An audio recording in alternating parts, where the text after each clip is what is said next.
Okay, today we're doing 6.1.2, which is conditions for triangle congruence.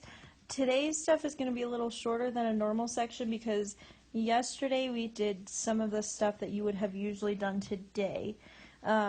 Remember that you need to take notes on this and take thorough notes that look nice and turn them in under the homework tab for 6.1.2 notes on Schoology, or you can just email them to me. This first part says, in lesson 6.1.1, you identified congruent triangles by looking for similarity and a common ratio or a common side length ratio of 1. You must go through this two-step process every time, or must you go through this two-step process every time you want to argue that triangles are congruent? Are there shortcuts for establishing triangle congruence? Today you will investigate multiple triangle congruence conditions in order to quickly determine if two triangles are congruent. I gave you guys the triangle congruence conditions yesterday. That's that paper that you guys filled out. So go ahead and use those. Tomorrow you guys are actually doing some experimentation in a Desmos thing. It's kind of like a lab that you'll be doing with a partner, which is just experimenting with why they work and why some don't work and they're not congruence conditions, but some do work and they are congruence condition. It's all just kind of experimenting and writing down your findings tomorrow. So today we're kind of just doing a whole bunch of practice using those triangle congruence conditions. And the first problem says, review your work from problem 6-5, which required you to determine if two triangles are congruent. Then work with your team to answer the questions below. You're really just going to do this by yourself. It says, Derek wants to find general conditions that can help determine if triangles are congruent. To help, he draws the diagrams at the right to show the relationships between the triangles in problem 6-5. If two triangles have the same relationship shown in the diagram, do they have to be congruent? How do you know? You don't have to answer part B. We do know that these are congruent because of our congruence conditions yesterday. So if you look on here, we have side, angle, side, angle, side. So you're going to say they're congruent by side, angle, side. Now, I want you guys to go ahead and pause the video, and I want you to do your congruence flow chart for this. When you unpause, we will go through it together, but I really want you to try this on your own first. Yes, we did this in problem 5 yesterday, but I want you to do it again just because it's a good skill to practice. So you should have had that AC over DF would be 1. You should have had the measure of angle A equals the measure of angle D. So there's your angle. Now we need the other side, which is AB over DE equals 1. So there's your side, angle, side.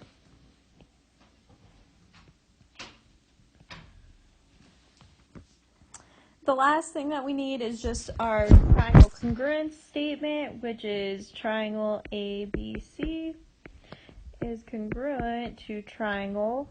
I remember D is in the same spot as A, so D goes first.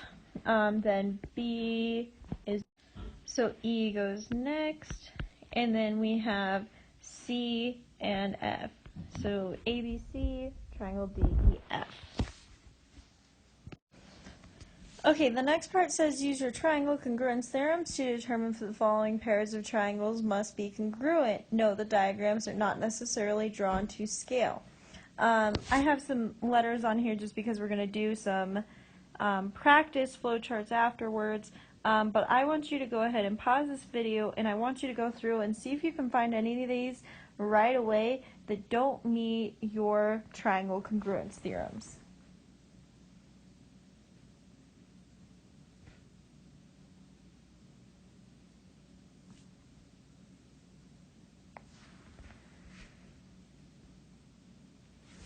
Okay, first off, you should have seen, and I'm actually going to erase this, that you have side, side angle, and side angle, side on C. So automatically this is a no. Let's see. What else do we have? We have angle, angle, angle on G. So this is angle, angle, similarity, but not congruent. Whoa, I don't know what I'm spelling. Well, not necessarily congruent. They could be congruent, we just don't know if they are or not. This last one is side, side angle, because we have a side here. So it'd be a side, side angle, which is not similarity or congruence. So you would say no for this one as well. The other ones are congruent. So let's go ahead and cross these out. And we are going to do some flowcharts. So for problem A, I want you to go ahead and pause this video, and I want you to try to do that flowchart all on your own first before we do it together.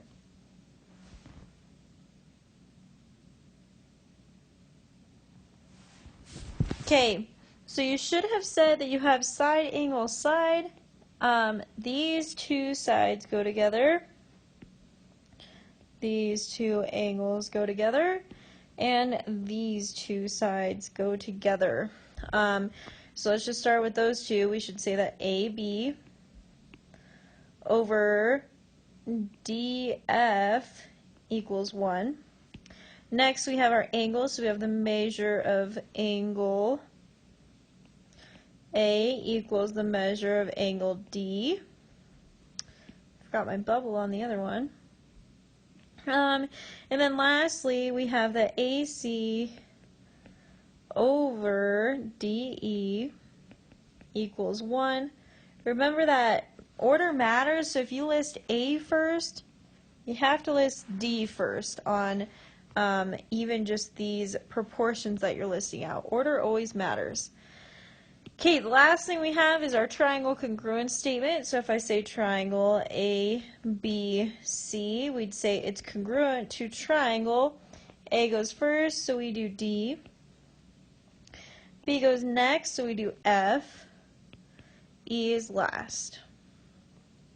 And then we need our arrows. And I did forget one thing, and I actually forgot it on the last problem too. So you should probably go back and change this. But it is actually congruent by side, angle, side. We have to make sure we list that justification there. I did forget it on the last problem. So on this one, you guys, I forgot my bubble too. We had congruent by side, angle, side. So make sure you have that. I want you to go ahead and try to do problem B now. Pause the video. When you come back, we'll do it together.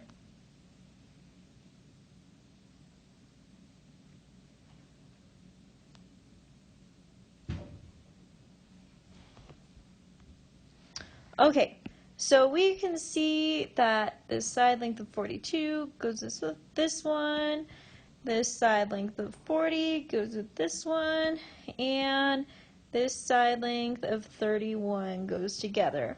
So if we write BC over, remember you have to flip it to go the other way because these triangles are kind of flipped this direction, right? So if we do BC, which is going this way, the other way we have to go the opposite. So we'd have FE on is 1. Then our next side is going to be AB. I should probably stay consistent with my colors if I'm going to do that. So AB over DF, that would be the right order for those. The last one that we have is DE over AC is 1. We'd say that triangle ABC, that is a C, not an E, is congruent to triangle D. Let's see, B goes with F, C goes with E. We need our arrows, and we are going to say this is congruent by side, side, side. Now you guys have 3 more flow charts left here. I'm going to do one more with you, and it's not the one that the letters are labeled on actually. I'm going to do E with you. D and F have to be on your paper to be able to get full credit. So those are going to be 2 problems that you are going to try completely on your own. So let's just go ahead and label these angles. Let's just make this A, B, C, and then we need a letter down here, so we're going to do this part D. You're going to want to draw these separately, and remember that this side length is the same on both of these triangles. You cannot assume anything about any angles on there, not even right angles, because they don't say that CB, so this line, CB, is perpendicular to AD. They don't tell you that, so you cannot say that, so you can't say anything about angles on here. One thing that you guys need to remember on D is that these are vertical angles. Something that might also help you is extending these lines and noticing the fact that you have 2 transversals here, really. So by alternate interior angles, these are congruent. By alternate interior angles, these are congruent. That's probably going to help you, and when you go ahead and do this, make sure you separate these triangles out again. This is angle D, this is E, this is C, B, and A. So make sure you separate these triangles out again, and draw them oriented in a way that you can really see these better to do these flow charts. These are really good practice. That's why I'm having you guys do these 2 on your own. So you need to have these drawn on your notes as well as have the flow charts on your notes. So we're going to do this other one together. So let's just do D, E, F, woo, sorry, I hate it when this thing moves, and G. I am going to erase some stuff because I actually want to have some more room here, so I'm going to erase this bottom part. And we know that this side is the same on both of these. So I'm going to redraw these triangles, just like I told you guys to on the other ones, because it makes this a lot easier. So this is D, G, F. Then I want to draw this other one. And I want to put the sides together that are kind of the same. So F, E, D. We know FD is the same as FD. And we know E is the same as G. So you can see that we have angle side side here, which we actually said on H is not a congruence theorem. However, there's something else that we have here, and that's why these are a little bit tricky. Because those 2 arrows mean these are parallel lines, we actually have a transversal here, which means that this angle is the same as this angle because they are alternate interior angles. So on my first one I have D, and my second one I have F. I'm going to kind of color code these a little bit.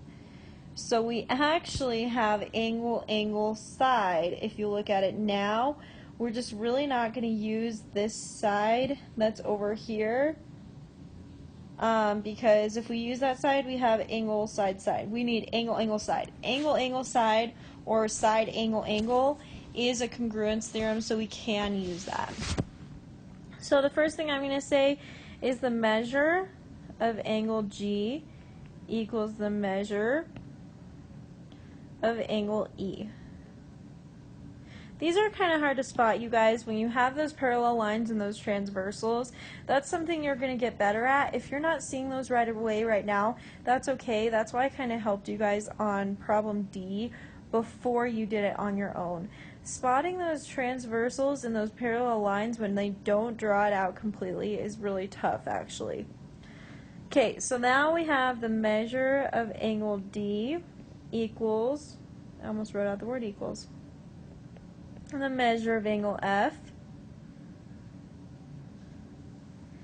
And then lastly, we have FD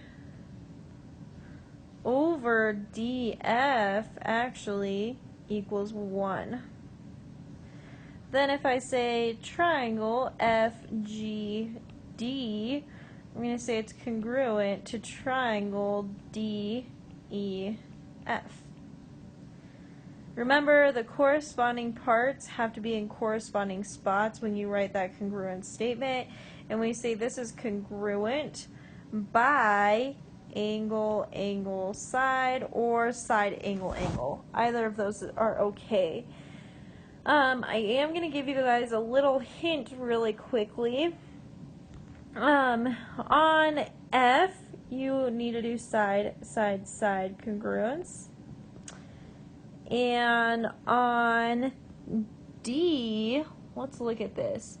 You could either do angle, angle, side congruence, or there's actually, you could do angle, side, angle congruence. So I actually want you to do both of those proofs for part D. So you should have 2 flowcharts. This one, you should just have 1 flowchart. This is way good practice for doing flowcharts, you guys. If you can do these, you can do any flowchart. So this is where your video leaves off. Let's see, your homework. Let me look it up for you really quickly.